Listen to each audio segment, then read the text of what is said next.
Today is Friday, October 21st, and this is Citrus TV Now.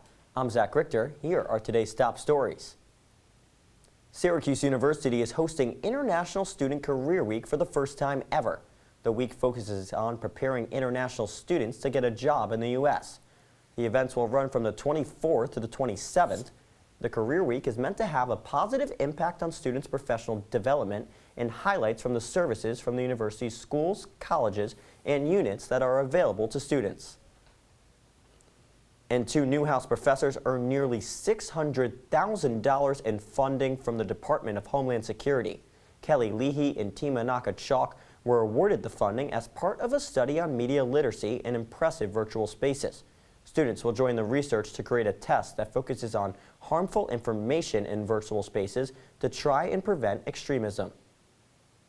And Syracuse football is looking to continue their undefeated season as they head down to South Carolina to take on number 5 ranked Clemson. This is Syracuse's first matchup against a top 5 team this year. A Syracuse win would put them atop the ACC standings and a chance to receive their first AP Top 10 ranking since 1996. Kickoff is set for tomorrow at noon. President Joe Biden is coming to Central New York next week. Senate Majority Leader Chuck Schumer's office confirmed to Citrus TV the president will be visiting next Thursday. President Biden is coming to Onondaga County after Micron announced a major chip factory will be built in Clay. The factory will be built with Micron's $100 billion investment and with the help of New York State's Green Chips legislation and the Federal Chips and Science Act. And the city of Syracuse is down 17 plow drivers right before the winter season. New York State is experiencing a shortage of drivers because of a lack of people with commercial driver's licenses. The city of Syracuse requires plow drivers to live in state as a city worker. Corey Dries-Skoll-Drunim, the chief operating officer for the city, will talk with union leadership to improve incentives. And coming up after the break, a Princeton student was found dead on campus after being missing for a week. We'll be right back. Trees tell each other stories? I'm sorry. I'm afraid I don't know that. Hey, why don't we go find out? Listen.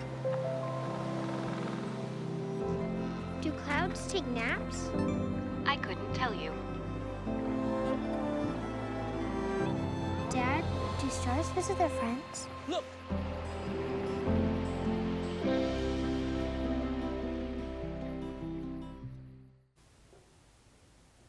Welcome back to the Now. After being missing for a week, Princeton student Mish Rache Enwinuti was found dead.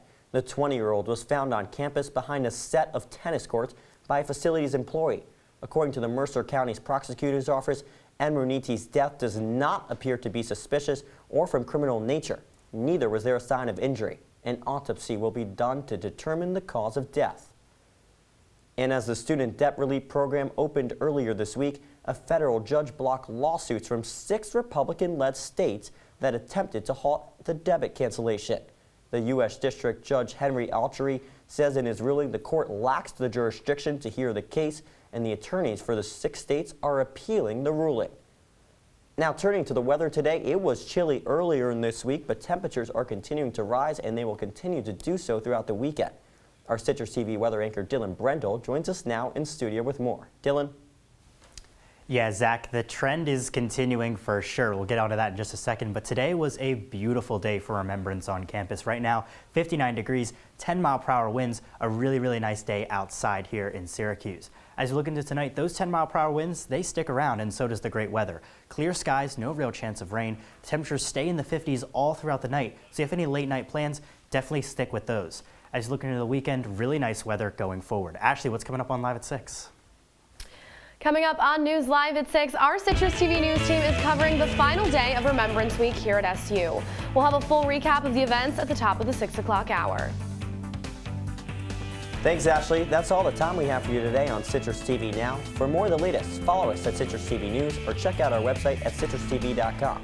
I'm Zach Richter. The news continues in an hour with Chili Castiadelli and Ashley Winskowski.